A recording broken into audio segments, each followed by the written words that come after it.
All right, what's up, Blood Bowl coaches? Welcome to the Season 11 playoff preview. We're going to try and do a quick video just so everybody can get an idea of who's in there, what the matchups are, and what some of the predictions are going to be.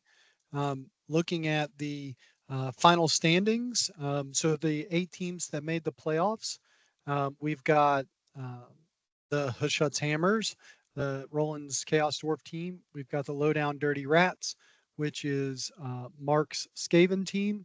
We've got the Bloody Barons, which is Aaron's Halfling team. And then we've got the Blackwater Prowlers, which is Eric Pigcock's Necromantic team. Looking in the Mill Mountain division, we had the Corn Beef, which is Shad's Corn team. Skyrim Skeevers, which is Bob's Skaven team. The Null Nightfire, which is my human team. And then we've got the Hungry Hibernators, which is Rachel's Norse team. And so kind of looking at the upcoming playoff board, we've got Corn Beef against the Hungry Hibernators at the top seed there, round one. And then we've got Skyrim Skeevers and Null Nightfire. They will play in the semifinals, the winners of those two matches. We've then got the Lowdown Dirty Rats and the Bloody Barons will be facing off against the other team being Hushut's Hammers and Blackwater Prowlers, and those two winners will face off in the semifinal. And so it looks like the winner of one of these 4 teams and one of these 4 teams is going to end up being our champion. So get your predictions in if you want to have some predictions. I know Aaron puts them in on the board, but if you want to, go ahead and give it a shot. So we're going to dive right in. We're going to jump into kind of the matchups, see where everybody's matching up. So first up, we got Corn Beef against the Hungry Hibernators. This is Shad against Rachel. Team values are really close. It looks like the Hungry Hibernators are maybe going to get an assistant coach to bring along with them. But otherwise, these teams are evenly matched. They're also on a 2-game win streak, whereas the Corn Beef is on a 5-game win streak, at least right now is what it's showing here. Looking at the offensive capabilities, the teams are pretty evenly matched with about 1.5 touchdowns scored per game. They're both playing excellent defense. Both brutality is pretty much equal. The Corn Beef is doing a little bit better job of not getting hurt. I'm assuming that's just a little armor difference there. Neither team fouls very much. And if you look at the coach's ability for Corn or Norse, it looks like Shad has just maybe a slight bit of edge of playing Corn than Rachel does with their experience playing Norse. Overall, though, on paper, overall performance, these two teams are pretty evenly matched with how they've been performing this year. Looking at the Corn Beef, we've got Beefcake, who's got block. We've got 4 block Bloodseekers. And then we've got Mutton Chop, which is a dodge block 2-headed Corngore, who's due for a normal if they choose to select so. And then we got Baloney, who's got Dauntless, a random Dauntless, and then a random dirty player on the vegan one. So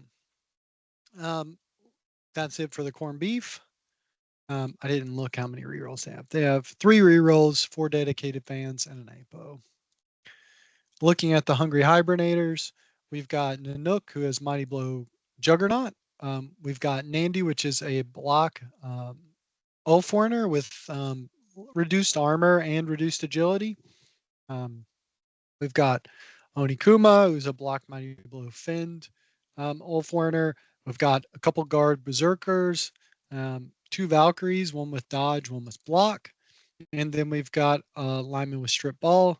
And so that's what we're looking at there. Only 2 rerolls for dedicated fans. There are some assistant coaches and cheerleaders on the team already, so that should help them get an edge a little bit when they're what do you call it? When that kickoff event happens. So looking at this a little bit closer, who do I think is going to win this one? It's going to be really, really close. I think the guard's really going to help the Hibernators get in there. Obviously, they're weak armored, so they're not going to be able to hang out in a scrum too long. But if they can get the Corn out of position, they might be able to get the strip ball in there. They've got a lot of strip ball, 3 of them right now. And so The 3-strip ball, there's no sure hands on the other team. So if you can get a hit in on Mutton Chop, that might be the best play. Mutton Chop may want to decide to take sure hands. Or Monstrous Mouth, I guess, also prevents strip ball. But I don't see them catching a lot of balls. So probably sure hands is probably the better play um, in order to balance this out. What do I think is going to happen? I think this one's going to be close, but I think ultimately it's going to be 2-1 with Shad coming out on top. I think just they've been able to avoid injury. Got a very skilled team that's going to have a lot of strength. The only thing hurting them is their ball carrying ability is really relying on one player. So if the Hungry Hibernators can gang up on Mutton Chop, get in a foul, possibly knock them down and break armor, it might be much, much harder for the um, corned beef to be able to pull off any offensive ability. I think the thing that's going to really work hard for the corned beef is going to be the Hungry Hibernators, their speed. So they've got a couple Valkyries that are 7. Most of their team is 6, so they're all around a faster team. I think it would be good for them to just make sure you're taking the right kind of go for it's to put yourself just that much further ahead or to force the corn to start using re-rolls, start doing go for it's to do hits. Obviously, with the beer bore, you can get the beer bore in there and start jumping on things. Totally worth it. Make sure to keep the pick me up near the players you're anticipating are going to get hit, and that will help quite a bit. And don't be afraid to run it around to get it into position to be nearest to the most players that are down on the ground to hopefully get a few to stand up. So 2-1 corned beef over the Hungry Hibernators is the prediction there. Next up, we got the Skyrim Skeevers and the Null Nightfire. So the Skyrim Skeevers are currently at 1410 team value against the 1275 of the Null Nightfire. So it's 135K in petty cash. Skyrim Skeevers are on a 3-game win streak. Null Nightfire on 2. Teams are pretty even, about 2 touchdowns per game. The Null Nightfire are playing a little bit better defense, but they're both pretty evenly matched. The Skyrim Skeevers are hurting a little more players, but the Null Nightfire are being able to resist being hurt, and they're both pretty even at about a half a foul ranking there in performance. Both pretty evenly matched as far as experience goes with their respective races at 536, 546. And so it should be a relatively close game. Skyrim Skeevers obviously have Thick Steel Maul, which is the leader block dodge thrower. They've got 2 other block dodgers, sidestep, one with strip ball, 2 guard blitzers, and then they've got a block break tackle rat ogre, which will help keep it mobile, and then they've got a strength 3 gutter runner. Total of 12 players right now, 2 rerolls, and 6 dedicated fans and an apothecary. So it's kind of where we are there. Looking at the Null Nightfire, we've got Titus Bone Crusher, 3 blitzers right now. The blitzer with tackle, unfortunately, is missing next game, so he's sitting out this one. We've got 2 players, Quincy Smoke and Bo Malone. They're both really close to stat upgrades. Honestly, I haven't decided whether I'm going to skill one of those up, but I'll think about it. Part of me wants to just wait and get the stat upgrade and see what comes of it. But maybe taking a couple tackle or something like that would be beneficial. And then there's obviously a wrestle lineman, down to 11 total players, the potential 14. So I think 130K in petty cash is what it was saying. So what would I take? That's a good question. It's probably going to be something like Cindy Pie Whistle. I know that they're usually hit or miss, but I don't see anything else that's going to be that much better. So maybe that, probably a bribe. If I can do that instead, I don't know if I'd rather have a bribe or maybe even a mercenary blitzer with tackle. If I can afford that, that's probably about where I'd land. But yeah, that's kind of where we are right now. I'm trying to think what's missing here. Was there a lineman that had a skill? I don't know. 1, 2, 3. Oh, he dropped a gutter runner. Okay. I was gonna say I thought it was about 170K last I looked, but I think he dropped a maybe an unskilled gutter runner or a gutter runner that just had like strip ball or something. Got dropped off the team. So we'll take a look at that, see where that leads us. But I think it's going to be tough. I mean, obviously, if the injuries roll for the Skeevers, um, then it's going to be hard for them to get anything to score. But not having any tackle right now is not super helpful, and no mighty blow. Um, so I think a lot of it's just going to come down to, as the Null Nightfire get blocks in, are they breaking armor? Is it causing knockouts or anything like that? And then it's much easier to play defense against the Skaven. So I think this one's going to go the Skeevers. I'm just going to say 2-1 is what I think is actually going to happen. I think that's what the probability of the real score is going to be. So that's what I've got there. Third game, we've got the Lowdown Dirty Rats against the Bloody Barons. So Lowdown Dirty Rats are at 1340 against the 970 of the Halflings. So the Halflings are going to get 370,000 in inducement cash, sitting on almost 500,000 gold. And right now, they're offensively, the Halflings are actually outscoring the Skaven, but the Skaven are playing a little bit better defense, hurting a little bit more players, um, being more resistant and being hurt, but they're getting out a little bit. Both of these teams are identical at 42nd place for their race and 9th and 8th in the United States for their race. Um, you could say that Mark's maybe got a little bit more experience playing Skaven since he played them in the Blacksburg League 2 just recently. He's just had more recent, I guess, more games with Skaven under his belt, whereas Aaron is obviously an experienced halfling coach, but it's been, I think, a season or two before they were played. Looking at the Lowdown Dirty Rats, Snip Swiftball, he's going to miss the game, so that does hurt for them. But they still have Tosser O'Malley. They've got Bo Ratson, a couple rookie gutter runners. It's not super. They're obviously very, very fast, but I don't know if they're going to be as huge impact. The mighty blow of the two blitzers will come in handy. And the mighty blow off the juggernaut is obviously going to be helpful too.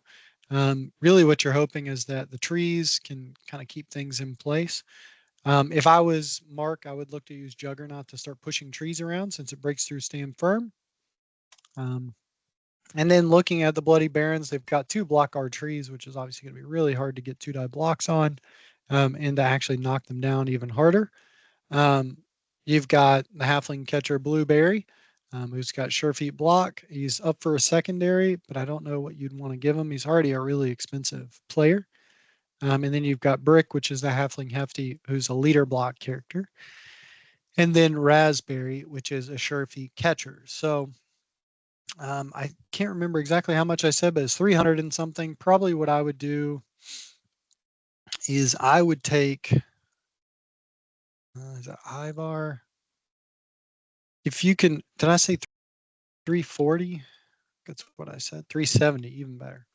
So probably what I would take is, you could take Rumbelow, but I think I would take, do you take Ivar? Ivar is so good. He's got block, guard, and tackle.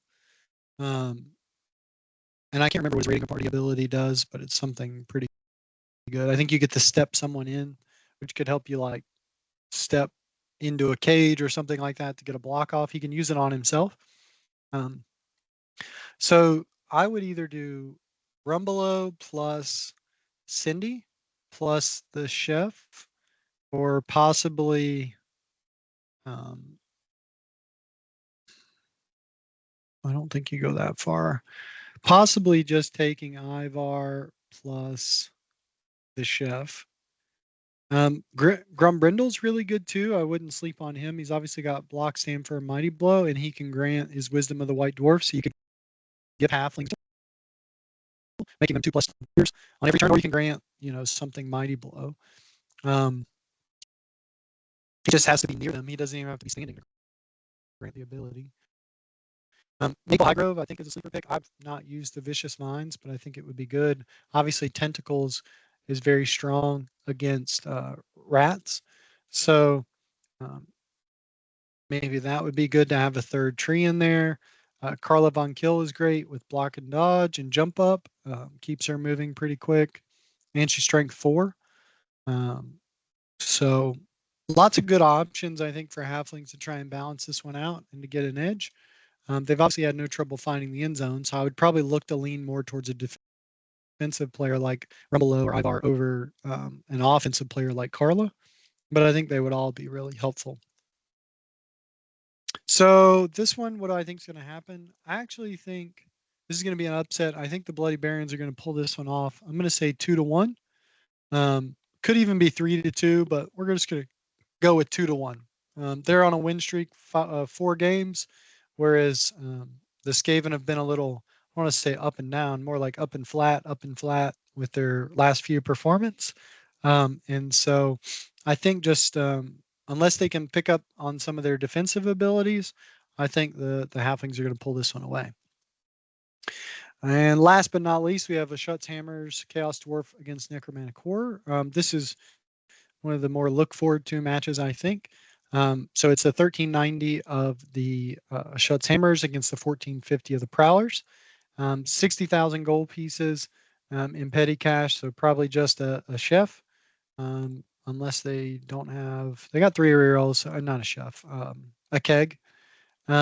And let's see, these two teams, they're playing pretty much identical offense, identical defense, hurting each other the same, resisting armor pretty much the same, fouling pretty much the same. Pitcock does have a little bit more experience playing Necromantic Horror than Roland does with Chaos Dwarves, but Roland is a more regular coach, so that might give him a little bit more advantage. And so looking at this, he's obviously got a lot of guard, a block mighty blow tackle, bull centaur, block tackle, bull centaur here, more block and guard. So almost everything has block. The fire breather obviously can knock down a block dodger on a dice roll too. So that's really helpful. And then we've got over here, we essentially have 2 flesh golems, one guard, one with block, a couple guard wraiths, which those will be tough to handle. But they don't have dodge, so you can still knock them down. A couple dodge ghouls, but there's a couple big tackle pieces. They don't have regeneration. And then you've got some kind of tough werewolves with claws.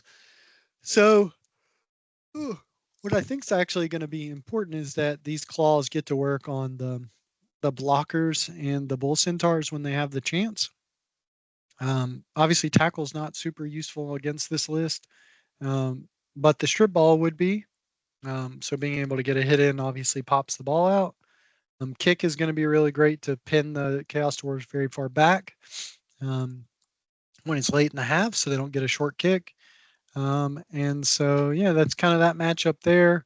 I think Roland's been on a pretty consistent win streak here lately, whereas Eric's kind of been up and down a little bit.